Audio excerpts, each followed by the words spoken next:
Hey gang, I thought I'd try and do my first video on the fate of all and start with, we're going to do Alexander's campaign here. I think I've got everything set up correctly.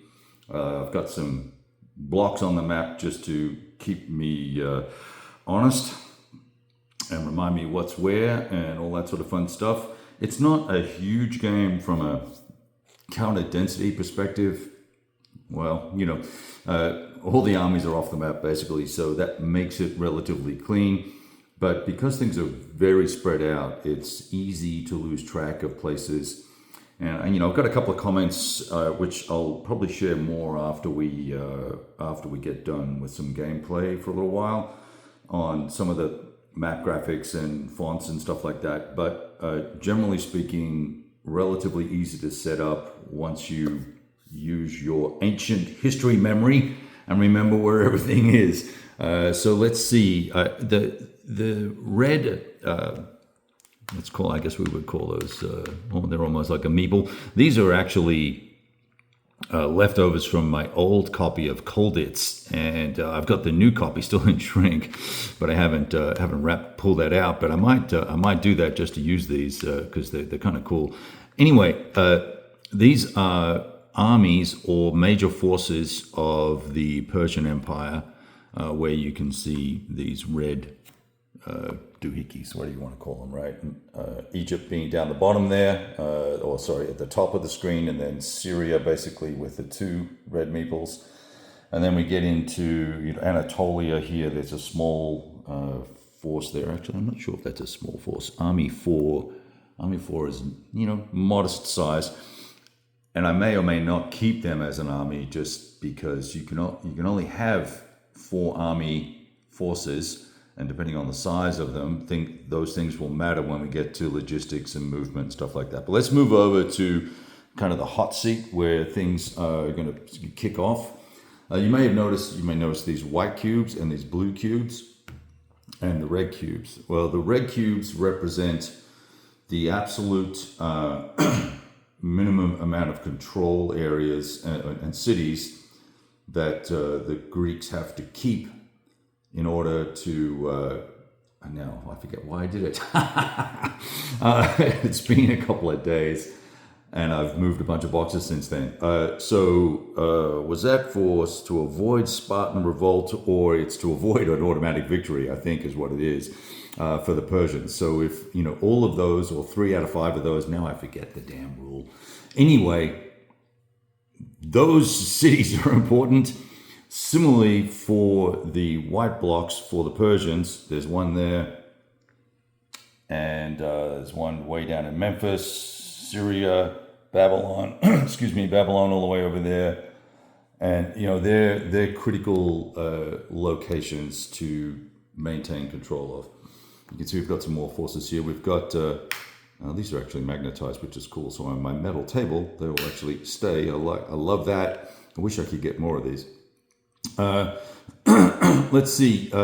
We've got Parmenion here. He is across the causeway here, the ferry, I should say. And then I was looking at the example of play, read through that, and then I got knuckled down onto the map. And of course, the first thing I did was count up the number of factors that Alexander actually starts with. And I'm just trying to find a spot to put the camera up, pardon me, without knocking everything over. So Alexander starts here, and this is his force, and then there's a fleet here, which we'll need to use. Basically, you go set up a depot somewhere on the coast in, let's just call it Turkey for want of a better name, even though it's not historically correct. And then this third army here will be sort of the garrison army to prevent bad things happening with Spartans or other revolts or any incursions by the Persians. So that's actually a fairly decent sized army. I tallied all these up because the size of the armies matters when you're trying to move, and it's going to. What's interesting with this game system is that depending on the size of the army, the cost per hex is going to change. So if, for instance, you're trying to move through a clear hex and you have an army that is, well, it has breakdowns. Let's just look at the breakdowns. I might as well tell you exactly, since I screwed up the other rule and couldn't remember why I had the red blocks. From 1 to 20 size points, a hex in the open is just, on the plains is going to be 1 movement point. Same for 21 through 80 size points. 1 movement point. But if I had 81 size points in a massive army, it would cost me 1.5 movement points.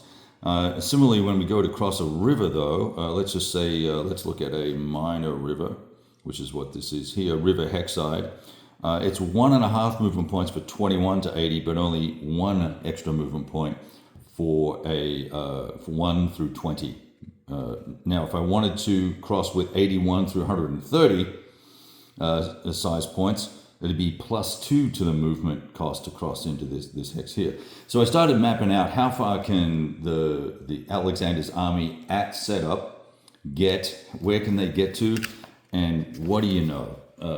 Interestingly enough, the size and the movement point cost, etc., is just enough to get us right here.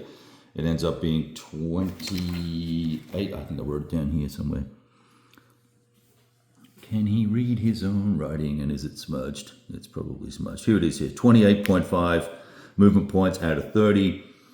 And you do supply checks along the way, and you've got to forage. That's actually useful. Forage for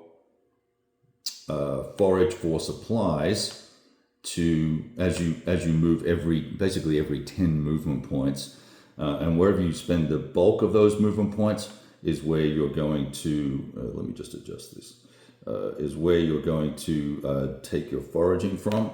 So in this case, there's a forage, hopefully you can see that. Let me come around the camera side. Yeah, you can. It's a little distant. We can zoom in a bit here. But so Alexander, for instance, if Alexander leaves from here and he moves through, and he spends 10 movement points, it gets him to here, but the bulk of his movement points were spent in this area here. So he's going to forage out of here. It has a forage value of 6. It's affected by weather. Well, it's not by weather. It's affected by the time of year, how much forage is available. And then depending on how many light cavalry you send out to forage and how many enemy light cavalry are out raiding to interfere with you is going to result in the net amount of supply that you're going to get. Super cool, interesting. There's just a little table. You look at it. There's no die rolling. Is there a die roll? I should look. This is how early we are in this action, right? Yeah, the forage table does in fact have a die roll. Sorry. So there's a die roll once you get all your DRM set for raids and light cavalry that are going to be in and out of the gameplay, and then that will give you a net number of supply points that you'll be able to feed your army with. How much supply do you need? Every 10 size points will consume what am I trying to say here? A supply point.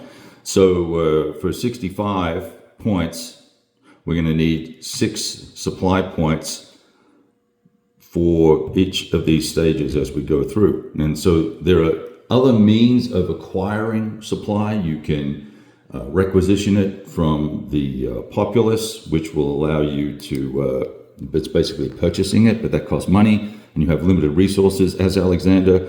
And obviously you can plunder if you attack something. You can plunder it and you draw out treasury and supply, and probably supply as well. I forget at the moment. So as you can tell, it's all very raw and very new. I read the original, not the original draft of the rules, but one of the near final drafts of the rules 2 or 3 months ago. I've had a quick look over the rules now, and I'm just doing this kind of logistical assessment and scenario assessment, not really assessment, but just trying to get my head around what needs to be done. And then as we start to play, we're going to go through the rules. I will be going through the rules line by line as we make movement choices and combat choices to get a better feel for how things work. So that'll probably take, the first, probably the first turn for me to get to get relatively comfortable. I was about to say super comfortable, but I think that'll be fun to get Alexander into here, move Parmenion. He's probably going to, pardon me.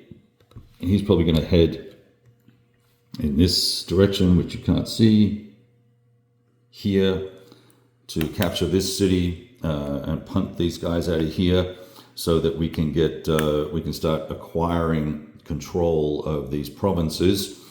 And then we'll push Alexander down along the coastline, most likely, probably doing the historical thing, just because it works. And we'll see what the Persians do in response. Now, in this game, it's important to note, and it's been well written about, I think, by others, and certainly by Fabrizio, that the Persians have a lot of punch power if they can get their act together. There's some delays for them to be responsive, so they can't have that all-knowing, all-seeing eye. So they can't just immediately move all their fleets into the gameplay to thwart the Macedonian effort. But they do have some punch, and once they get going, if Alexander is not far enough along, then bad things will happen to the supply routes for Alexander. And that's where you will see that the force mix here is going to be very, very interesting. And in fact, the force mixes are pretty stark in terms of the difference of size in terms of the combat value that's available. The Persians have got quite a punch, but they also have a very substantial fleet as well. So we'll see how that all plays out, right? Once we get going. At the moment, we're doing a little bit of what I would call operational planning, for want of a better term, looking at supply. Where can I get to? How far can I get? What do I need to get there?